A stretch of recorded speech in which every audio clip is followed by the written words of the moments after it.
പൊതുവെ രാജേന്ദ്രൻ എങ്ങനെയുള്ള ആളായിരുന്നു? ജീവിതത്തിൽ എന്ത് കിട്ടിയാലും തൃപ്തിയില്ലാത്തൊരു മനുഷ്യൻ. ഞാനാ സാറെ കുഴിച്ചിട്ടേക്കണേ. അവിടെ മാത്രമല്ല, വേറെ പല സ്ഥലത്തും കുഴിച്ചിട്ടുണ്ട്.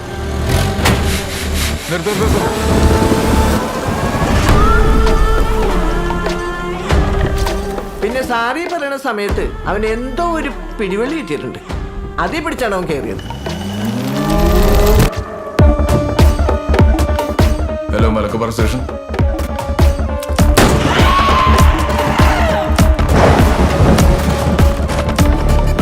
അവന് ചെറിയ ആവേശമുണ്ടല്ലോ. ആവേശമല്ല സാറേ, ആവശ്യം. ചില police officers are thoroughly prejudiced. ചെറിയുന്നോ? എനിക്കിട്ട് പണിത് ആരെയും ഞാൻ മറക്കത്തില്ല. സിനിമ ഓരോരുത്തർക്കും എന്തെങ്കിലുമൊക്കെ കരുതി വെച്ചിട്ടുണ്ടാവും. സിനിമയിൽ മാത്രമല്ല, ജീവിതത്തിലും അവൾ നല്ലൊരു നടിയായിരുന്നു. അവൾ വന്നുപോയ വഴികളിലെല്ലാം ശേഷിക്കുന്നത് ശവശരീരങ്ങളാണ്.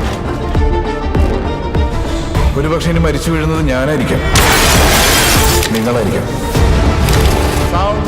I want to know who is she. എന്തായാലും അയാൾ പറഞ്ഞതിൽ പകുതി സത്യമാണെന്ന് ആ സ്കെൽട്ടൻ കിട്ടിയപ്പോൾ മനസ്സിലായില്ലേ? ബാക്കി പകുതി കൂടെ സത്യമാണോ നമുക്ക് നോക്കാം.